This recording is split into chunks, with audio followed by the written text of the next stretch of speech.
अस्सलाम वालेकुम, मैं हूँ शाहजेब खानजादा।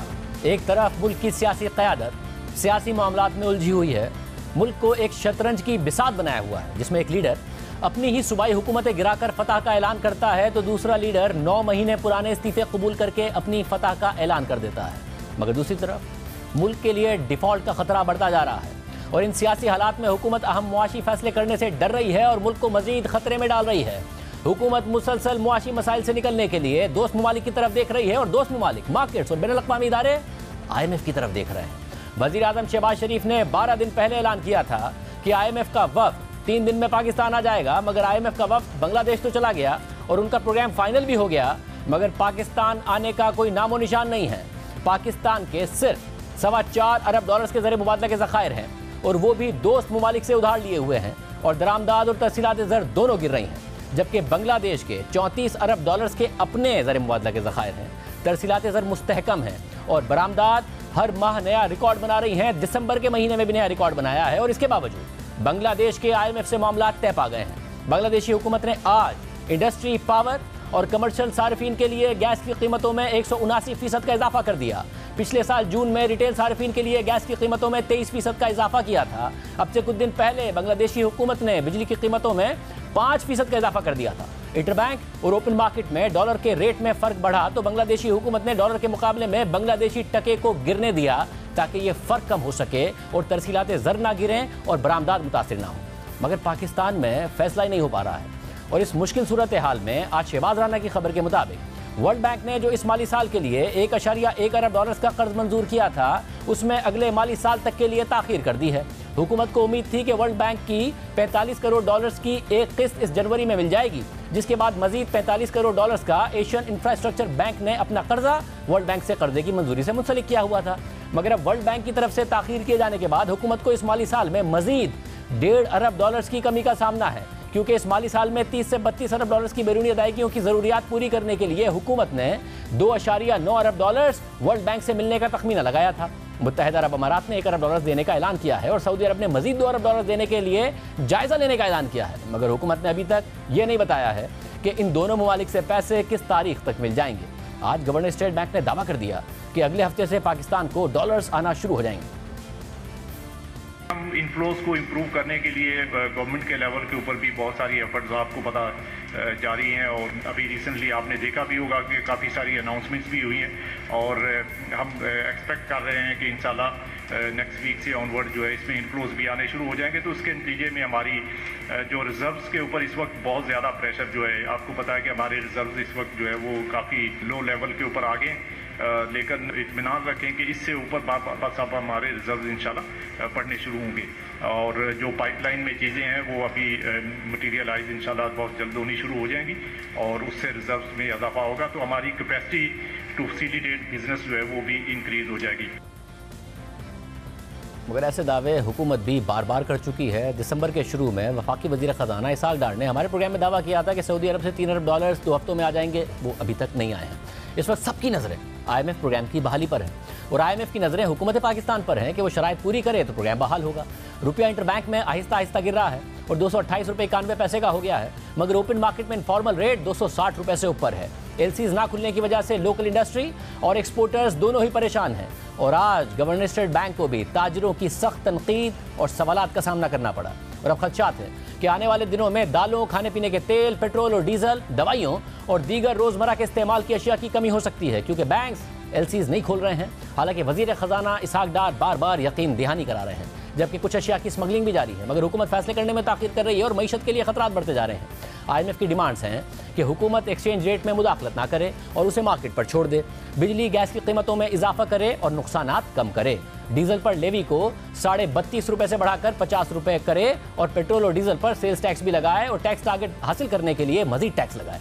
और इस सब में ओगरा ने हुकूमत को गैस की कीमतों में 74% इजाफे की समरी भेज दी है और कानून के मुताबिक अगर हुकूमत ने 40 दिन में इसकी मंजूरी नहीं दी तो ये इजाफा खुद ब खुद नाफिज हो जाएगा। मगर अहम बात यह कि ओगरा ने जून 2022 में भी गैस की कीमतों में 45% इजाफे का फैसला किया था और हुकूमत ने IMF से वादा भी किया था, मगर हुकूमत ने 7 माह से इस फैसले पर अमल दरामद नहीं होने दिया। और जंग और द न्यूज़ में खालिद मुस्तफ़ा की खबर के मुताबिक हुकूमत ने गैस की कीमत के निज़ाम को बदलने का फैसला किया है और अब घरेलू सारिफीन के लिए 6 की जगह 9 स्लैब्स होंगे।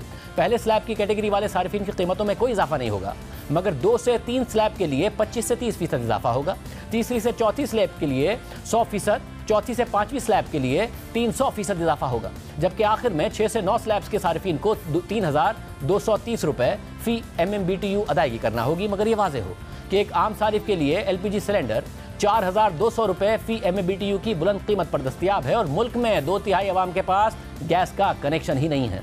सितंबर 2020 के बाद से हुकूमत ने गैस की कीमतों में इजाफा ही नहीं किया है और 2 गैस की कंपनीज के नुकसानात 677 अरब रुपए पर पहुंच चुके हैं। और अगर यही सूरत हाल रही तो जून 2023 तक 757 अरब रुपए तक पहुंच जाएंगे। जबकि ऑयल एंड गैस सेक्टर का टोटल सर्कुलर डेट, गर्दिशी कर्जा 1600 अरब रुपए पर पहुंच चुका है और IMF को इस पर शदीद तहफ़्फ़ुज़ात हैं और हुकूमत ये तहफ़्फ़ुज़ात दूर करना चाहती है, बार बार दूर करने के वादे भी करती है। खबर के मुताबिक इन 1600 अरब रुपए में से 750 अरब रुपए हुकूमत गैस की कीमतों में इजाफे से रिकवर करेगी, जबकि बाकी 850 अरब रुपए मुनाफा कमाने वाली ऑयल एंड गैस कंपनीज के डिविडेंड से कवर किए जाएंगे। गुज़िश्ता दिनों वज़ीर ख़जाना इसहाक़ डार ने भी इसका जिक्र किया था, मगर कोई पेशरफ़्त सामने नहीं आई है। और मुश्ताक घुम्मन की खबर के मुताबिक IMF ने हुकूमत से 7.5 रुपए फी यूनिट बिजली की कीमतों में इजाफे का मुतालबा कर दिया है ताकि सारिफिन से 700 अरब रुपए की रिकवरी की जा सके, क्योंकि हुकूमत ने IMF से जो माजी में कमिटमेंट की वो पूरी नहीं की।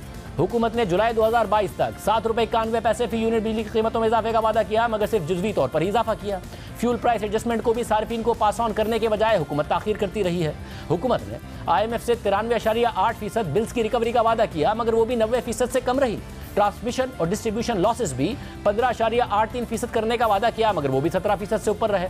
बिजली की खपत भी टारगेट से कम रही है। फिर हुकूमत ने पावर सेक्टर के लिए 200 अरब रुपए की इजाफी सब्सिडी की मंजूरी दे दी। हालांकि IMF ने वाजे किया था कि वो गरीब तबके को टारगेटेड सब्सिडीज के अलावा किसी भी सब्सिडी की मंजूरी नहीं देगा।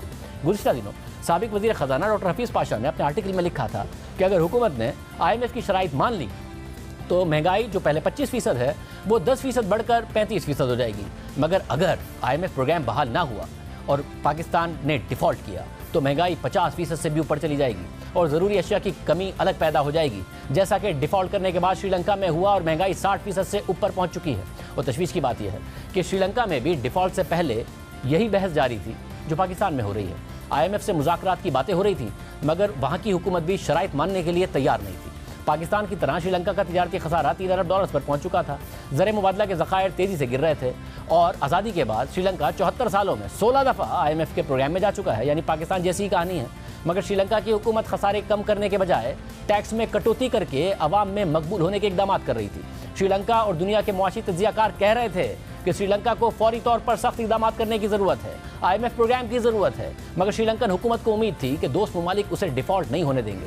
चीन और इंडिया भी इमदाद देकर डिफ़ॉल्ट से बचा लेंगे और इसकी वजह यह थी कि गुज़िश्ता बरसों में दोस्त ममालिक श्रीलंका की मदद करते आए थे। इसलिए हुकूमत को एतमाद था कि IMF के प्रोग्राम में जाकर सख्त फैसले करने और महंगाई करके गैर मकबूल होने से बेहतर है कि दोस्त ममालिक पर इन्हिसार किया जाए।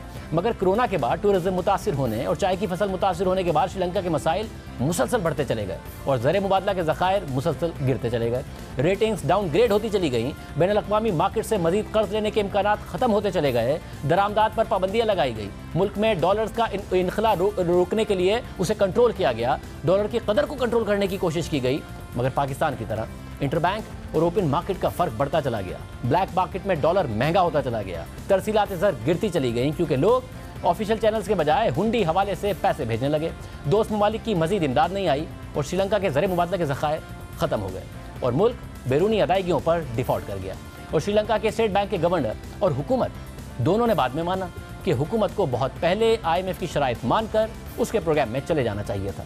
अगर ऐसा कर लेते तो डिफ़ॉल्ट से बच जाते और ये सूरत हाल ना होती। मगर श्रीलंका डिफ़ॉल्ट कर गया और श्रीलंकन हुकूमत 200 रुपये पर डॉलर रोकने की कोशिश कर रही थी, मगर डिफ़ॉल्ट के बाद $1 360 श्रीलंकन रुपए के बराबर हो गया। श्रीलंकन हुकूमत IMF की शराइत इसलिए नहीं मान रही थी कि पहले ही महंगाई 18% की बुलंद सतह पर थी और IMF की शराइत से महंगाई और बढ़कर 25 से 30% हो जाती। मगर श्रीलंका ने डिफ़ॉल्ट किया तो महंगाई 60% पर चली गई। पेट्रोल, डीजल, अद्वियात और खाने पीने की अशिया का बहरान पैदा हो गया। अवाम की लंबी लंबी लाइनें लग गईं और अवाम ने हुकूमत का ही तख्ता उलट दिया और हुक्मरानों को मुल्क से भागना पड़ गया। और आज श्रीलंका को डिफ़ॉल्ट किए हुए 8 माह हो चुके हैं, मगर मुल्क संभल नहीं पा रहा है। 8 माह से श्रीलंका की हुकूमत 2.9 अरब डॉलर्स के IMF प्रोग्राम में जाने की कोशिश कर रही है, मगर अभी तक कामयाब नहीं हो पा रही है क्योंकि IMF की शराइत पूरी करने के लिए अब श्रीलंका को दोस्त ममालिक से लिया गया अपना कर्ज रीस्ट्रक्चर कराना है। इसलिए अब श्रीलंका एक दोस्त मुल्क का दरवाज़ा खटखटाता है और फिर कभी दूसरे मुल्क का दरवाज़ा खटखटाता है। पहले श्रीलंकन हुकूमत खुद IMF प्रोग्राम में जाने को तैयार नहीं थी और अब नई हुकूमत IMF की बहाली की हर मुमकिन कोशिश कर रही है। इस हफ्ते इंडिया की तरफ से ऐलान किया गया है कि वो श्रीलंका के कर्जों की अदायगी के रिस्ट्रक्चरिंग प्लान को सपोर्ट करेगा, मगर श्रीलंका को अभी भी ऐसी ही सपोर्ट चीन, जापान और पेरिस क्लब के कर्जों पर दरकार है, क्योंकि दोस्त ममालिक भी गुज़िश्ता 8 माह से इसलिए हिचकिचा रहे हैं क्योंकि वो श्रीलंका को दिए गए कर्ज पर कम से कम नुकसान करना चाहते हैं और साथ ही वो श्रीलंका से ये मुतालबा कर रहे हैं कि अगर वो बैरूनी कर्जे को रिस्ट्रक्चर करे तो अपने लोकल कर्जे को भी रिस्ट्रक्चर करे। और श्रीलंका के आवाम का बुरा हाल है, 60% की बुलंद महंगाई है, अब भी पेट्रोल, डीजल, दवाइयों और खाने पीने की अशिया की कमी का सामना है और 8 माह से बहरान जारी है। और दूसरी तरफ इस वक्त सूरत हाल ये है कि पाकिस्तान में डॉलर का ऑफिशियल रेट 228 रुपये 91 पैसे है, मगर मार्केट में डॉलर 260 रुपये से ऊपर ही दस्तियाब है और इसकी वजह से भी पाकिस्तान की बरामदात पर शदीद दबाव है, जबकि तरसीलात ज़र भी हुंडी हवाले से आ रही हैं। दिसंबर में पाकिस्तान की बरामदात 17% गिरकर 2.3 अरब डॉलर्स पर आ गई, मगर बांग्लादेश ने तारीख की सबसे ज़्यादा 5.37 अरब डॉलर्स की बरामदात की। बांग्लादेश की तरसीलात ज़र में भी इजाफा हुआ और वो 1.7 अरब डॉलर्स पर रही, मगर पाकिस्तान की तरसीलात ज़र 19% गिर गई। और परेशान कुन बात यह है कि तेल की कीमतें बढ़ने के बाद सऊदी अरब और मुत्तहिदा अरब अमारात और दीगर तेल पैदा करने वाले ममालिक की मईशतें बेहतर हो गई हैं। पाकिस्तानी भी ज़्यादा बाहर जा रहे हैं, मगर सऊदी अरब से पाकिस्तान आने वाली तरसीलात ज़र दिसंबर में 18% गिर गई। मुत्तहिदा अरब अमारात से आने वाली तरसीलात ज़र 27% गिर गई। इस हवाले से टॉप लाइन सिक्योरिटीज़ ने अपनी रिपोर्ट में तफसीलात बताई हैं और पाकिस्तान का मवाजना बांग्लादेश और श्रीलंका से किया है कि कैसे इंटरबैंक और अनऑफिशियल ओपन मार्केट रेट में बड़ा फ़र्क हुंडी हवाले में इजाफा कर रहा है। टॉप लाइन सिक्योरिटीज़ की रिपोर्ट के मुताबिक हालिया बरसों में श्रीलंका की तरसीलात ज़र में तेज़ी से कमी देखी गई है। दिसंबर 2020 में श्रीलंका में 81 करोड़ डॉलर्स की तारीखी तरसीलात ज़र आई थी, मगर फिर 2021 में तरसीलात ज़र तेज़ी से गिर गई क्योंकि श्रीलंका में डॉलर के आउटफ्लो पर पाबंदियों की वजह से ओपन मार्केट और इंटरबैंक में डॉलर के रेट का फ़र्क 20% तक पहुंच गया था और इसलिए लोग हुंडी हवाले से पैसे भेजने लगे थे। श्रीलंका के ज़र मुबादला के ज़खायर जो दिसंबर 2020 में 5.7 अरब डॉलर्स पर थे, वो दिसंबर 2021 में गिरकर 3.1 अरब डॉलर्स रह गए थे।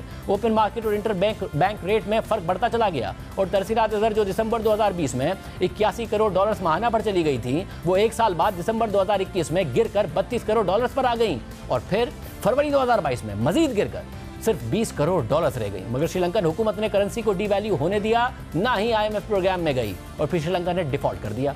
करेंसी 50% से ज़्यादा गिर गई और महंगाई 3 गुना से ज़्यादा बढ़ गई और अब श्रीलंका कर्जों की रिस्ट्रक्चरिंग के लिए दोस्त ममालिक की मिन्नतें करता फिर रहा है ताकि IMF प्रोग्राम में जा सके। और फरवरी 2022 में तरसीलात ज़र महज 20 करोड़ डॉलर्स जाने के बाद बेहतर होना शुरू हुई और नवंबर में 38 करोड़ डॉलर्स पर आ गई, मगर अब भी दिसंबर 2020 के 81 करोड़ डॉलर्स के आधे से भी कम है। रिपोर्ट के मुताबिक बांग्लादेश में भी यही रुझान देखा गया था।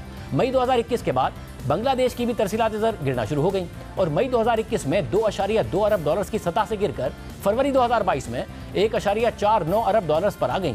इस अरसे में बांग्लादेश के ज़र मुबादला के ज़खायर तो गिर रहे थे, मगर बांग्लादेशी हुकूमत अपनी करेंसी की ऑफिशियल वैल्यू को गिरने नहीं दे रही थी और इसके नतीजे में बांग्लादेशी करेंसी टका के ऑफिशियल रेट और अनऑफिशियल रेट में 15 से 20% का फर्क आ गया और फिर 2022 में बांग्लादेशी करेंसी का ऑफिशियल रेट 17% गिरकर ऑफिशियल रेट और अनऑफिशियल मार्केट रेट का फर्क कम हुआ तो दिसंबर 2022 में बांग्लादेश की तरसीलात ज़र 1.7 अरब डॉलर्स पर पहुंच गई, जो फरवरी 2022 के 1.49 अरब डॉलर से 13% ज़्यादा हैं।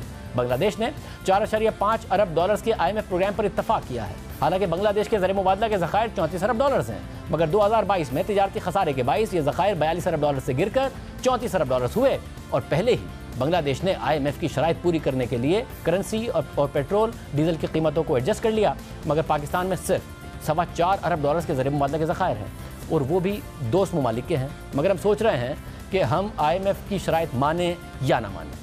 टॉप लाइन सिक्योरिटीज़ की रिपोर्ट के मुताबिक जब भी पाकिस्तान में इंटरबैंक और ओपन मार्केट के अनऑफिशियल रेट का फ़र्क बढ़ा है तो पाकिस्तान की तरसीलात ज़र गिरी हैं। 1998 में एटमी धमाकों के बाद पाकिस्तान पर पाबंदियां लग गईं। ज़र मुबादला के ज़खायर 11.5 अरब डॉलर्स की सतह से गिरकर महज 50 करोड़ डॉलर्स रह गए। ऑफिशियल और अनऑफिशियल डॉलर रेट का फ़र्क 20% तक बढ़ गया। इस फ़र्क के बढ़ने और फॉरेन करेंसी अकाउंट्स मुंजमद होने के नतीजे में 1999 में तरसीलात ज़र 29% गिरकर 1.1 अरब डॉलर्स रह गई और फिर सन 2000 में मजीद 7% गिरकर 98 करोड़ डॉलर्स पर आ गई। फिर पाकिस्तान IMF प्रोग्राम में गया। 1999 से 2000 के दरमियान करेंसी 21% गिरी, ज़र मुबादला के ज़खायर मुस्तहकम हुए और तरसीलात ज़र 2002 में 102% बढ़कर 2.4 अरब डॉलर्स हो गई। रिपोर्ट के मुताबिक अगर इंटरबैंक और ओपन मार्केट के फ़र्क को बरकरार रहा तो पाकिस्तान की तरसीलात ज़र मज़ीद गिरने का इम्कान है। यानी पाकिस्तान के अपने माजी के हक़ाइक़ और इस वक्त दीगर ममालिक के जो हालिया हक़ाइक़ हैं उनसे मवाजना ये वाज़ेह कर रहा है कि ऑफिशियल और अनऑफिशियल रेट में 30 से 32 रुपये का फ़र्क मुल्क की मईशत को शदीद नुकसान पहुँचा रहा है। अगर इसाक़दार समझते हैं कि डॉलर की असल वैल्यू 229 रुपये है तो फिर ओपन मार्केट में भी डॉलर का रेट 260 रुपये का नहीं होना चाहिए, और अगर वो कम नहीं हो सकता तो इंटरबैंक में 229 रुपये का रेट मसनूई है और मुल्क को नुकसान पहुँचा रहा है। टॉपलाइन सिक्योरिटीज़ की रिपोर्ट के मुताबिक अक्टूबर में इसाक़दार के वज़ीर ख़जाना बनने के बाद पाकिस्तान की तरसीलात ज़र 16% गिर चुकी हैं। इसके अलावा ना तो इसाक़दार IMF की डिमांड्स के मुताबिक डीजल पर पेट्रोलियम लेवी को 50 रुपये कर रहे हैं और ना ही सेल्स टैक्स लगा रहे हैं। आज रोज़नामा जंग और द न्यूज़ में मेहताब हैदर की खबर के मुताबिक वज़ीर आज़म शहबाज शरीफ IMF की डिमांड्स के तहत 400 अरब रुपए तक के इजाफी टैक्सेस और बिजली और गैस की कीमतों में इजाफे से हिचकिचा रहे हैं, क्योंकि सियासी गैर यकीनी की सूरत हाल में ये मुश्किल फैसले करना और IMF प्रोग्राम बहाल करवाना उन्हें मुश्किल लग रहा है। मगर हुकूमत के अपने टॉप पॉलिसी मेकर्स समझते हैं कि मईशत को फौरी फैसले करने और IMF प्रोग्राम की बहाली की ज़रूरत है, वरना हर गुजरते दिन के साथ मईशत को फैसलों में ताख़ीर की भारी कीमत अदा करनी पड़ेगी। और दिलचस्प बात यह है कि इसी एक प्रोग्राम के लिए जिस वज़ीर ख़जाना ने भी बड़े बड़े दावे किए उसने मईशत का नुकसान भी किया और बाद में IMF की सख्त से सख्त शराइत भी माननी पड़ी। देखिए असद उमर वज़ीर ख़जाना बनने के बाद कितने बड़े बड़े दावे किए। मायदा सिर्फ उन शराइत के ऊपर होना चाहिए जो पाकिस्तान की मईशत और पाकिस्तान की बेहतरी के लिए जरूरी है। इसलिए हम जल्दी नहीं कर रहे, IMF के पास जाएंगे तो उन शराइत के ऊपर जाएंगे जो पाकिस्तान की अवाम की बेहतरी में हो। अगर वो शराइत नहीं मिलेंगे तो ये भी आपको बता दूं, और ये बाकी सारे अंग्रेजी बोलने वालों को, ये खुददार कौम है, इंशाअल्लाह ताला वो फैसले करेंगे जो हमारे ख्याल में अवाम की बेहतरी के लिए हैं। फिर मुल्क के डिफ़ॉल्ट की बातें होने लगी, ज़र मुबादला के ज़खायर कम होने लगे, दोस्त ममालिक से मदद मांगी गई और फिर इमरान खान ने असद उमर को वज़ारत ख़जाना के अहदे से हटा दिया और डॉक्टर हफीज़ शेख को वज़ीर ख़जाना लगा दिया। IMF की मज़ीद शराइत भी मानना पड़ी और बाद में इमरान खान ने तस्लीम किया कि IMF प्रोग्राम में देर से जाना गलती थी। फिर शौकत तरीन डॉक्टर हफीज़ शेख पर बहुत तनकीद करते थे, खुद वज़ीर ख़जाना बने तो शराइत भी मानना पड़ी और वो ये कहते थे हमने $500 मिलियन लिए थे तो हमने इनसे वादे जो किए थे वो ये थे कि 700 अरब रुपए के हम जो है टैक्स या एग्जम्पशंस कम करेंगे, ₹4.95 के टैरिफ बढ़ाएंगे। उन्होंने कहा ये तो भाईजान आपने पैसे ले लिए और हमने अपने बोर्ड से ये सारा अप्रूवल करवाया हुआ है, हम अपने बोर्ड के पास कैसे जाएंगे कि जनाब वो तो अभी इसको इम्प्लीमेंट करने को तैयार ही नहीं है। पॉलिसी जो डिसीजन आपने हमारे साथ एग्री किए थे आपने उनको इम्प्लीमेंट करना। ये कई चीज़ें तो मजबूरी में हमें करनी पड़ रही है। एक तो IMF का वैसे रवैया हमारे पास सख्त, जियो पोलिटिकल आपको सिचुएशन का पता है क्या हुआ है और अफगानिस्तान के बाद क्या हुआ। नून लीग की हुकूमत आई तो इसहाक डार भी मिफ्ता इस्माइल पर शदीद तनकीद करते थे और गुज़िश्ता महीने भी ये दावे कर रहे थे। तो अब आप वेट कर रहे हैं ना, अक्टूबर में आना था IMF के डेलीगेशन को, नहीं आया। IMF की इंस्टॉलमेंट मिलनी थी, नहीं मिली। आई डोंट केयर शाहजेब साहब, आई डोंट केयर अगर नहीं आते तो मैंने को मिन्नतें नहीं करनी उनकी, मैंने अपने पाकिस्तान के मामला को देखना है। They are most welcome, we are dealing with them on weekly basis. अब वो हमारा 9th review totally in order है, हर चीज इन ऑर्डर है अंडर नॉर्मल सर्कमस्टांसेस। मैं आपसे, चूंकि आप मुझे सवाल कर रहे हैं, मैंने उनको ये बावर करवाया है कि हमारा 9th रिव्यू इन ऑर्डर है। जो आपकी स्टैंडर्ड प्रैक्टिस है, आपको आगे रिव्यू करके पैसे पाकिस्तान को देने चाहिए $500 मिलियन, लेकिन I mean, you can't dictate. अगर नहीं आते तो we'll manage, no problem। क्या हमने 98-99 के बाद between जब प्रोग्राम नहीं था तो मैनेज नहीं किया था, मैनेज किया था। बट डॉक्टर साहब, it's fine if you don't care, but this economy cares. और इसमें प्रॉब्लम यह है कि जो सऊदी अरब के भी पैसे हमारे पास हैं वो इस कंडीशन के साथ है कि हम IMF के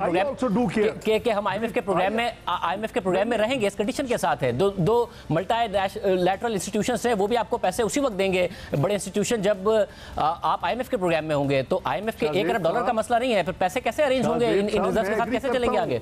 शाहजेब साहब, मैं एग्री करता हूं मुल्क की खातिर, इसीलिए मैं उनसे भी डील कर रहा हूं। मगर अपना IMF आ रहा है, ना दोस्त ममालिक पैसे दे रहे हैं और ना ही बैनुल अक़वामी इदारे।